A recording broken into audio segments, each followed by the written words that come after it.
What's a good word, everyone? It's your boy DKB here. I just want to say thanks for all the support. The channel's been steadily growing, and the number you see below, you can drop a text, shoot a voicemail, any ideas, topics, collabs, etc. you guys want to see. I'll include them in future videos and live streams, and I'll catch you again. Be easy. What's a good word, Jets fans? It's your boy DKB here. With the Tyrod Taylor era starting, the New York Jets offense should get a boost, a bit of a facelift, if you will, when it comes to the offensive performance, right? Brees is still going to be Brees.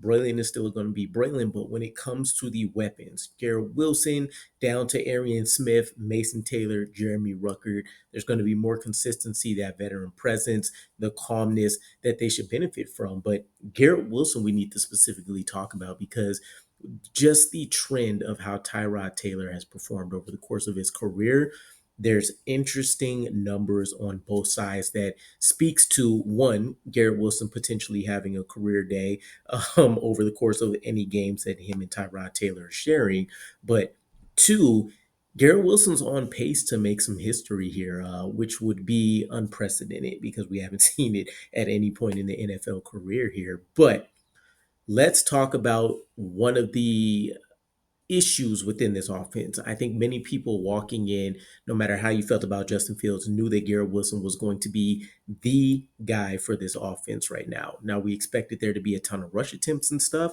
but as we've seen versus the Bills, if teams are run blitzing and they're able to attack the predictability of the New York Jets offense when it comes to first and second down, then they have a high likelihood of being able to take advantage of our passing downs as well. But assuming the ball can get out quickly, or assuming that the offensive line buys opportunities for us to be able to attack deep, which we know Tyrod Taylor loves, then we should be able to see a couple explosives and stuff. But the trend for Tyrod Taylor generally has been prioritizing shorter, safer throws within 8 yards of the line of scrimmage, a lot of stuff to the flats, if you will, helping his running backs out of the backfield, and really just a lot of those in breaking slant routes, all of those kind of things. But it's really almost a false expectation, right? He's going to force the defense to want to play up. And then as soon as he even sniffs a yard of separation between a receiver and a defender, he's looking to get that thing over the top, which is going to be a welcomed experience, right? Hopefully, Arian Smith gets a couple of looks. Garrett Wilson should be able to benefit from a lot of that stuff as well. But it opens up the field. Now guys can't just play up, or they can't just stay sitting back. It's going to open up zone looks, right? There's going to be soft spots of the field that you can attack. And if you can expect Tyrod Taylor to utilize his legs in a similar enough fashion to what Justin Fields did, now all of a sudden you get a chance to have some of those scramble opportunities, the backyard football, the scramble drills with guys floating to wherever Tyrod Taylor is aiming to be at, play action opening up, all the stuff that we saw that looked really good in week one. And by the way, Justin Fields, as hard as a game as it was, it could have been better if he didn't have some of those inaccurate throws, which you also expect to be corrected by Tyrod Taylor. But here's the interesting piece when it comes to Garrett Wilson.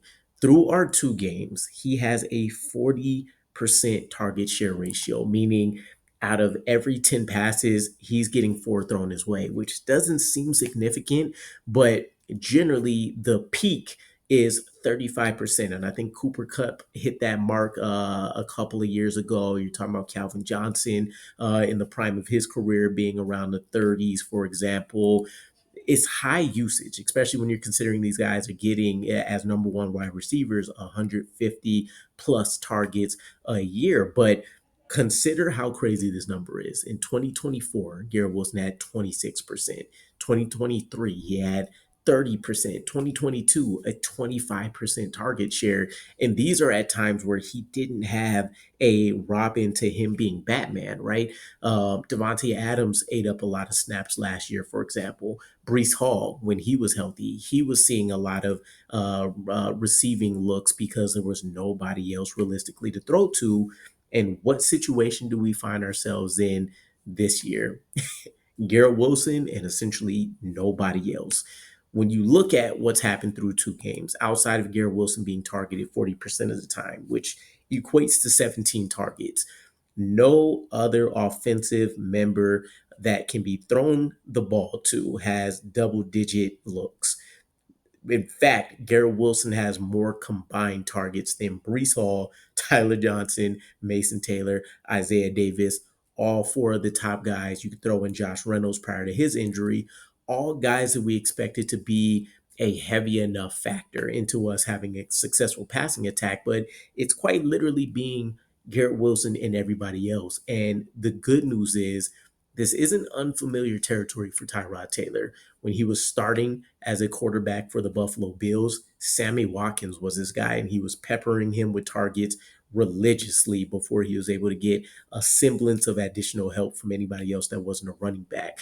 When he got an extended look with the Texans, he had Brandon Cooks, who was his go-to guy, and then really nobody else of note. You're talking about the next best player being a rookie or young version of Nico Collins, who wasn't ready to take that leap then and there at that time. So the good news is you expect this offense to be able to open up. He's just going to be able to orchestrate things a little bit better, right? Read things better, react to things a little bit better. He's going to allow guys to be able to have those catch and run opportunities because he's hitting guys in stride. He's going to take those deep looks so that guys just aren't playing up and you aren't seeing some of these hospital ball situations that maybe Justin Fields will find himself in because they aren't expecting him to be able to win in the passing game. And you at least get that opportunity with Tyrod Taylor.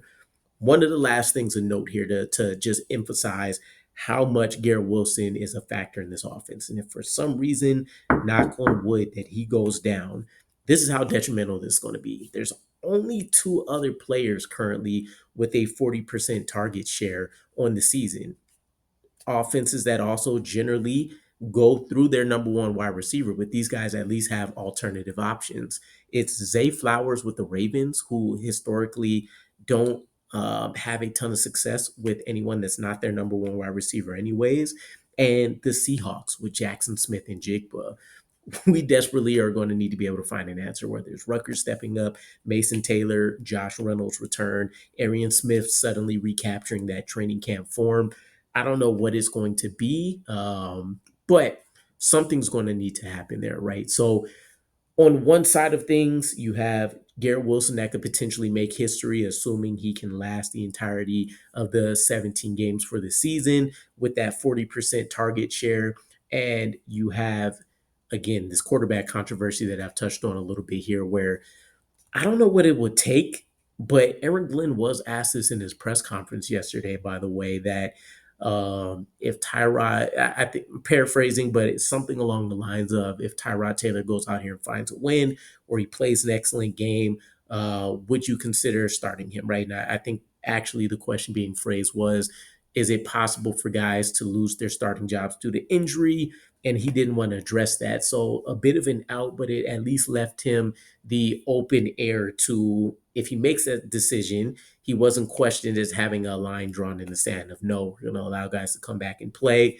He's looking for the wins. You've seen the message change up a little bit between we want to win now and preaching patience. I guess seeing how some of these guys are taking to the scheme when facing these newer opponents and knowing that there's a bit of a lapse of talent and things still need to gel with different responsibilities being out there. But the offense specifically, we're going to need to hone in on and keep an eye on when it comes to the Bucks here. So let me know what you guys think. I'll catch you guys again. Peace.